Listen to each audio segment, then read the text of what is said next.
संसदेत आज वित्त विधेयक संमत करून घेण्यासाठी सरकारची तयारी. भाजप आणि काँग्रेसने जारी केले पक्षादेश.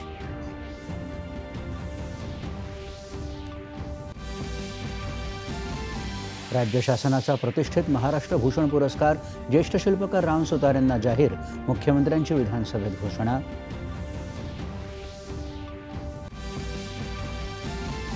सार्वजनिक क्षेत्रातल्या उपक्रमांसाठी विशेष अभय योजना आणणारं विधेयक विधिमंडळात मंजूर. तडजोडीतून 25 लाख कोटी रुपये निधीची वसुली होणार.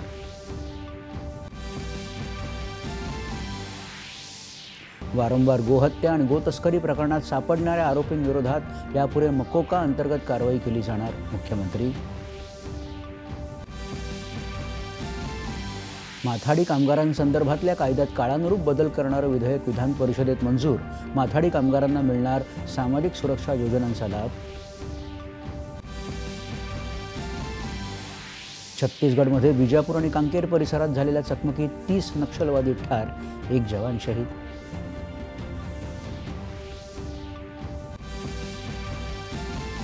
खेलो इंडिया पॅरा गेम्स 2025चं नवी दिल्लीत क्रीडा मंत्री मनसुख मांडविया यांच्या हस्ते उद्घाटन. 6 क्रीडा प्रकारात 1300 खेळाडू होणार सहभागी. आणि मराठवाडा आणि विदर्भातल्या 5 जिल्ह्यात 3 दिवस पाऊस पडण्याचा हवामान विभागाचा अंदाज.